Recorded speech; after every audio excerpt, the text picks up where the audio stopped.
What's going on, everyone? Jeremy here from The Quartering, and what you're looking at is, in fact, some code. I'm sure some Kotaku journalists should be watching to update themselves on what it looks like. This is, in fact, code from a YouTube video page. And last night, YouTuber Optimus, and I'm going to leave a link in the description to his full video because it's about 23 minutes long. It's definitely worth watching, and obviously worth appreciating the labor that went in it from him, Pescator, and Bo Blacks, I believe. They talked last night. The video is called YouTube's Dark Secrets Have Been Revealed. They talk about how videos are suppressed and P-score. Why is this important? Well, because if you're watching this video, you're taking part in the part of YouTube that is often talking about how our videos are suppressed. And I hope that you've left a like, and I hope that you've left a comment, because as you're about to find out, these type of things are extraordinarily important. I've actually known about P-score for a very long time because I run a search marketing agency.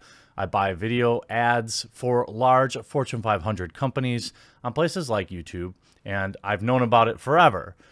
What I didn't know is that what it looks like is YouTube leaked it. YouTube has allowed people to figure out what their channel P-score is, what their video, how YouTube views their videos, their ratings, things like that. All very interesting stuff. I'm going to show you how to find it and talk a little bit about it.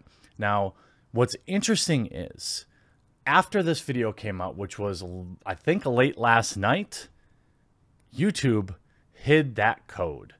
And I've tried a few different things to find the original code through using, I picked a video that I knew would be archived. I was hoping that it would still be in the archival code, but it isn't. So I'm going to show you a small clip of Optimus's video. Then I'm going to explain what P-score is because it's actually been around for a very long time. However, there's also very interesting other tidbits in this video that I want to share with you. Right-click, you view the page source, or you inspect the element. You got to do this on desktop. Then you're going to want to use Control-F to pull up the advanced search feature because it'll help you comb through your code of this whole thing, and it'll let you isolate what you're looking for. And then you're going to want to paste in content label rating.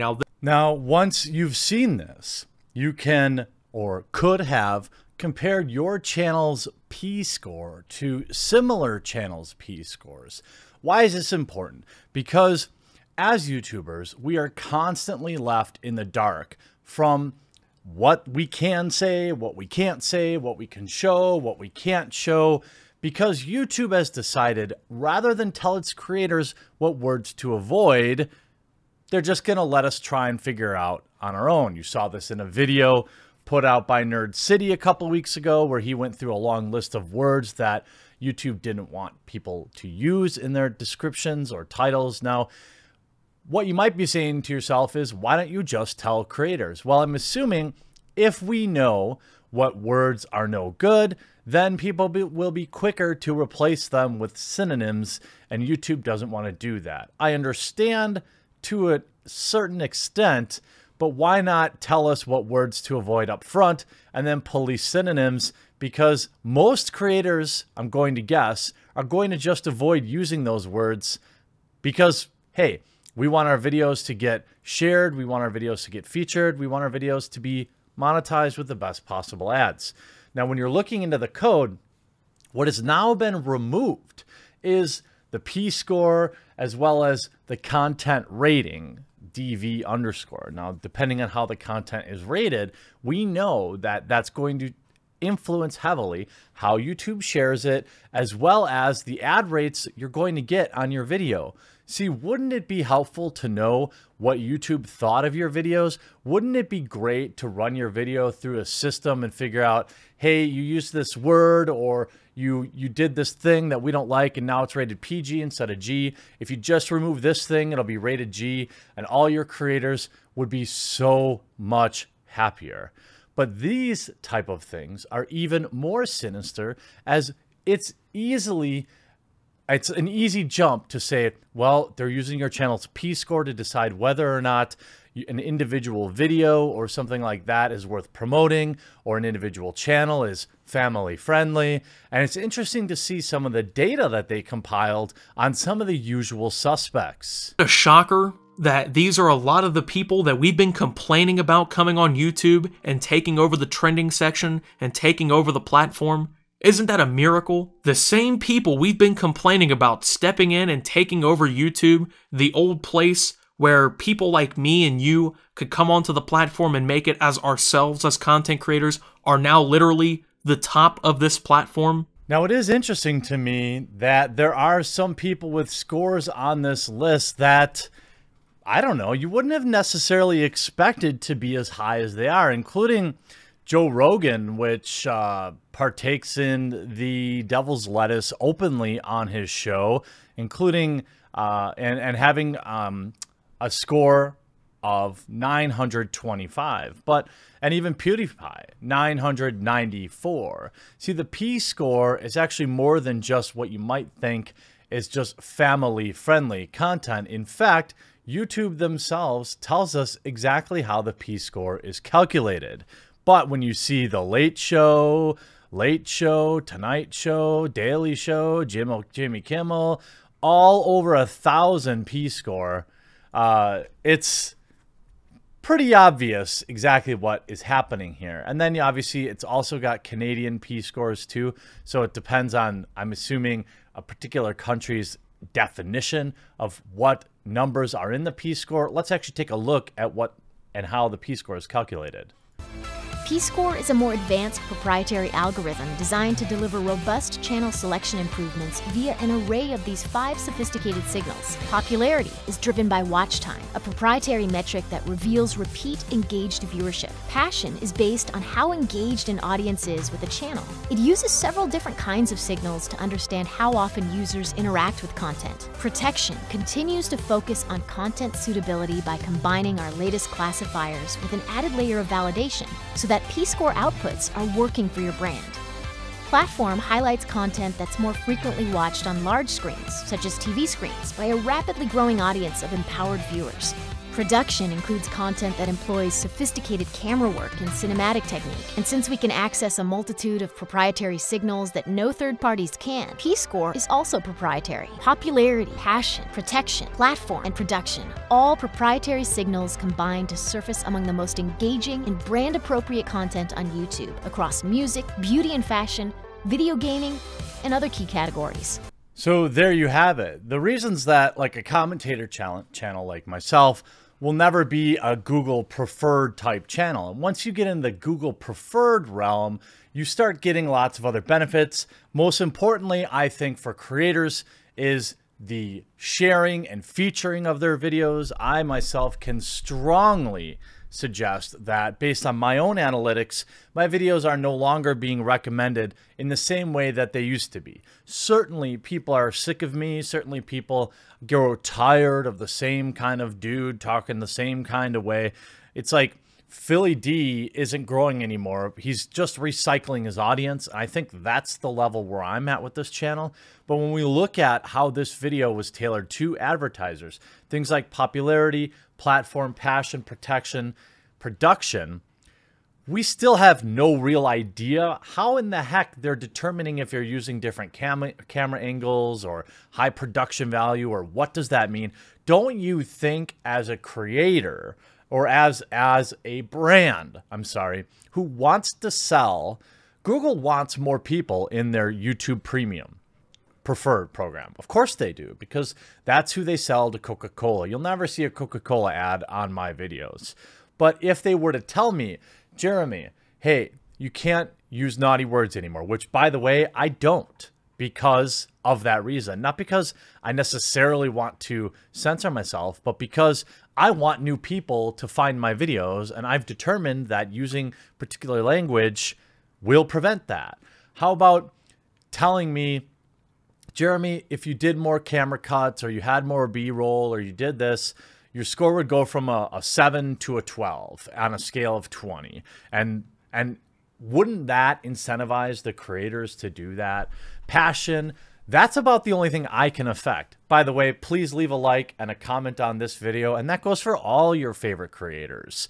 Leaving comments, leaving likes, sharing their videos off platform is basically, if you're watching my videos, I'm assuming you're watching the type of content that isn't Casey Neistat, for example, and that's how you can help your creators. And speaking of other spicy hidden numbers, hidden ratings, YouTube does have content ratings. Now, the video that was put together by Optimus doesn't necessarily go into this, but they have a different, I think maybe an older version of how they rate videos. I'm not sure. But when you look at it, YouTube content rating contains a series of values that are categorized the content of video in several categories. Each category has 3 options to indicate the level of which it's egregious. For example, you can have strong language, level 0, no strong language, entirely family friendly. Level 1, strong language. What words would indicate strong? We have no idea. And then you have explicit, so curse words. But what's the difference between saying poop and duty? You know, is that a different rating? Obviously, whether or not people have clothes on is probably important. Types of spicy situations. You can have none, mild, or just full on. Again, what's the difference between none and mild? Now, the interesting thing, too, is how they rate violence, because in this video by Optimus, they have a hypothesis. I can't co-sign it because I don't know exactly what the code says, but they do have a hypothesis on whether or not a video gets ads or gets featured based on sensitive situations. Now, I haven't found any references to this in this XML code, but you can see the XML snippet below demonstrates how to specify content ratings and user relationships, associate them with different videos. And you have here system YouTube tag.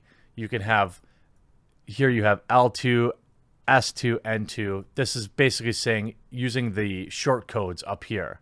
Now, we don't know, I don't know if this is exactly how YouTube does it.